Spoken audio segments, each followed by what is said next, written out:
ya udah belum mulai pelajaran ada kita doa terus ada doa selesai. Itu akan memaksa kamu terlebih dahulu. Silakan ya nak, nama-namanya. Nah, adik Angga ini hadir. Oke, Afika hadir. Selanjutnya kita lanjut ke menyanyikan lagu nasional. Bendera yang bersuci dalam bendera di seluruh rakyat Indonesia yang tetap muda bangsa. Jadi kalau dari maknanya itu kita harus mencontoh para pejuang kita dalam upaya bagaimana mengibarkan bendera kebangsaan, bendera merah putih di negara kita. Ada kendala atau tidak? Tidak perlu. Selesai. Baiklah, kalau semuanya selesai, alhamdulillah. Nah, tahu nggak apa manfaatnya ketika kita melakukan proyek seperti hari ini? Melatih kemandirian kamu, melatih kreativitas kamu yang akhirnya menjadi kompetensi inti, yaitu yang pertama, menghayati dan mengamalkan ajaran agama yang dianjurkan. Kompetensi dasar 1.2. Yang pertama, menjalankan perilaku orang yang beriman dalam praktis perlindungan dan penegakan hukum untuk menjamin keadilan dan kedamaian. Kemudian kita lanjut di indikator pencapaian kompetensi. Yang pertama, menganalisis macam-macam sanksi atas pelanggaran hukum.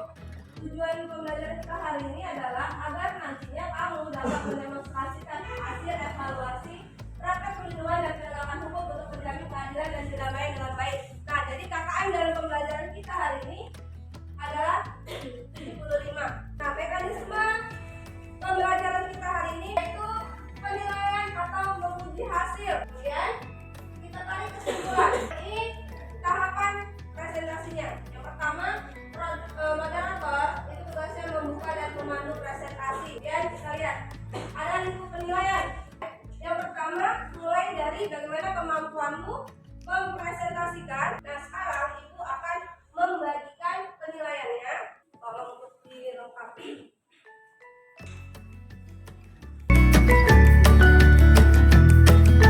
Assalamualaikum warahmatullahi wabarakatuh. Waalaikumsalam warahmatullahi wabarakatuh. Kami dari kelompok 1 ingin mempresentasikan proyek tentang pelanggaran hukum yang terjadi pada lingkungan keluarga.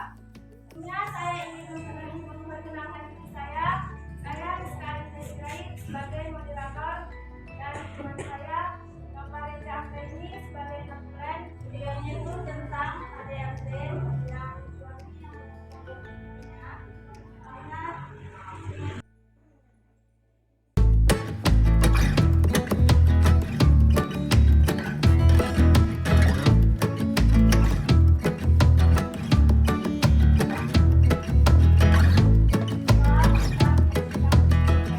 bahwasanya suami telah melakukan kekerasan kepada istri.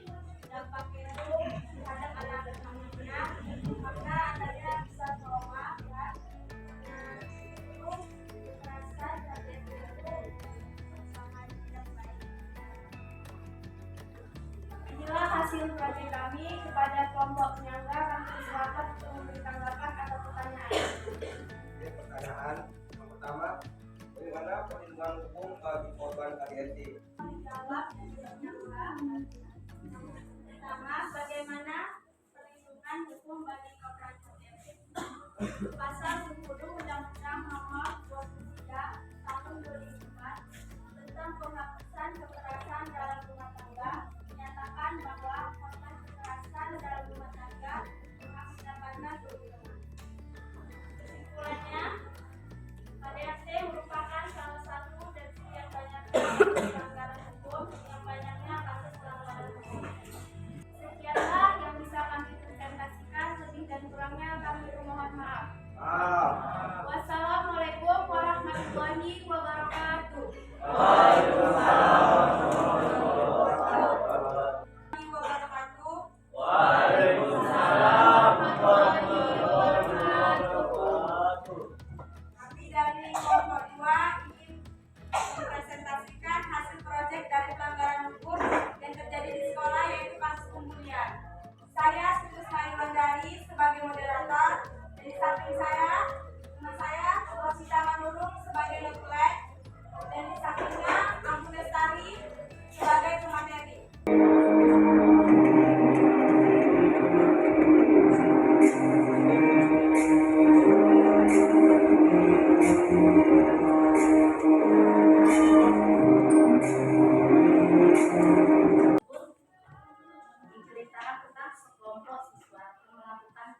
penindasan atau kekerasan terhadap siswa lainnya dengan sengaja yang bertujuan untuk menyakiti, dan itu dilakukan secara tersirat.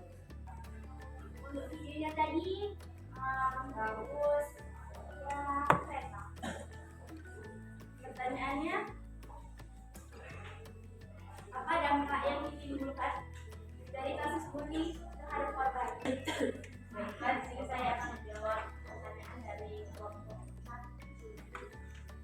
Untuk soal yang pertama, apa dampak yang ditimbulkan dari kasus bullying terhadap korban?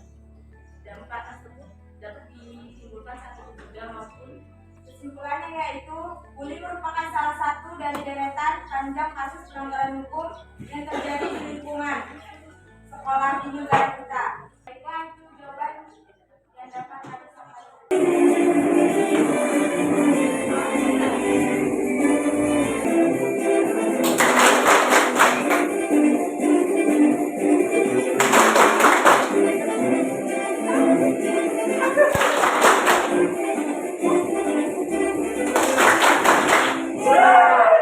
Terima kasih. Assalamualaikum warahmatullahi wabarakatuh. Waalaikumsalam warahmatullahi wabarakatuh. Kami dari kelompok 3 yang menjelaskan hasil proyek kami tentang kasus pelanggaran hukum di lingkungan masyarakat. Perkenalkan, saya Nur Yasa, sebagai moderator. Dan saya Dediana, sebagai notulen, dan Syarial, sebagai materi.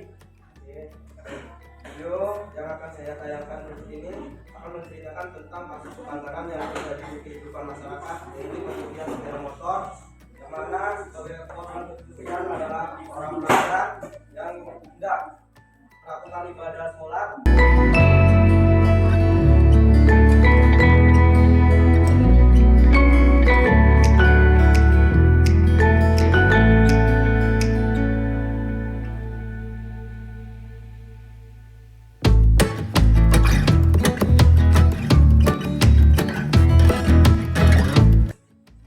Hasil dari video kelompok kami tentang kasus pencurian itu merupakan tindakan kriminal yang sangat tidak terpuji, yaitu mengambil barang atau harta dari seseorang. Terlebih lagi dalam video tersebut adalah harta atau benda, yaitu sebuah sepeda motor dari seorang pelajar. Kami dari kelompok 2 ingin menanggapi terlebih dahulu, kami ingin menanggapi hasil video. Dari hasil videonya bagus dan pemeran pencuri pun cocok.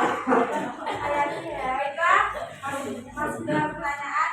Yang pertama, pasal apa yang harus dikenakan dalam kasus tersebut? Ini akan saya jawab. Pasal yang dikenakan dalam kasus pencurian sepeda motor yaitu pasal 363 ayat 1 angka 5 Kitab Undang-Undang Hukum Pidana ataupun KUHP. Apakah pertanyaan dari saya dapat memuaskan bagi pertanyaan ataupun penyanggah dari kelompok 2? Kesimpulannya adalah ada banyak kasus pelanggaran hukum yang terjadi di lingkungan masyarakat. Ya, inilah presentasi dari kami. Jika ada kesalahan, mohon dimaafkan. Assalamualaikum warahmatullahi wabarakatuh. Waalaikumsalam warahmatullahi wabarakatuh. Assalamualaikum warahmatullahi wabarakatuh. Waalaikumsalam warahmatullahi wabarakatuh. Saya akan memperkenalkan diri. Perkenalkan, saya Diana sebagai moderator. Kami akan menayangkan video dari kasus pelanggaran hukum di lingkungan berbangsa dan bernegara. Contoh kasusnya yaitu pelanggaran saat berlalu lintas.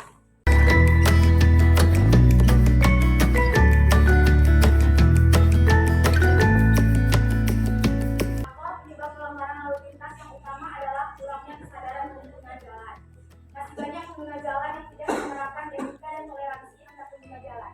Saya dari kelompok 1 ingin menanggapi video tersebut. Editingnya semua sangat bagus, videonya menarik dan bermotivasi. Saya ingin menanyakan sanksi apa yang diberikan pelanggaran tersebut dan apakah pihak kepolisian Republik Indonesia mendapatkan hak khusus untuk bebas melanggar peraturan lalu lintas. Terima kasih atas pertanyaannya. Akan dijawab oleh pertanyaan nomor 1. Sanksi yang diberikan bisa berupa hukuman denda atau kurungan maksimal 2 bulan. Untuk pertanyaan nomor 2, 3, karena hukum bersifat adil, tidak menempuru mau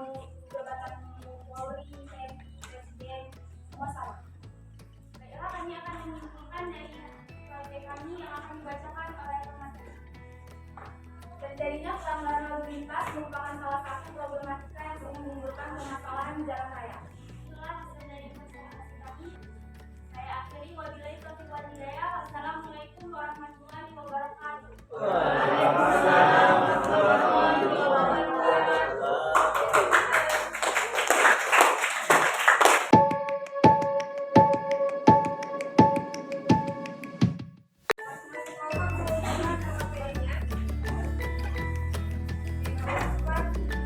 Sekarang Ibu akan memberikan penghargaan bagi siap-siap kelompok 1 dan kelompok 2. Oke, sekarang kita akan melakukan proses. Coba lihat di grup masing-masing.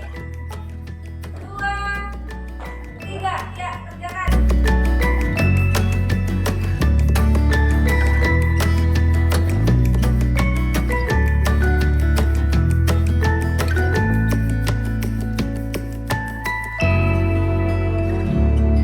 Penyusupan pembelajaran kita hari ini, dinamika pelanggaran hukum meliputi tentang contoh perilaku yang melanggar hukum dan sanksinya yang bisa dilihat pada kehidupan sehari-hari, serta bagaimana cara berpartisipasi dalam penegakan dan perlindungan hukum.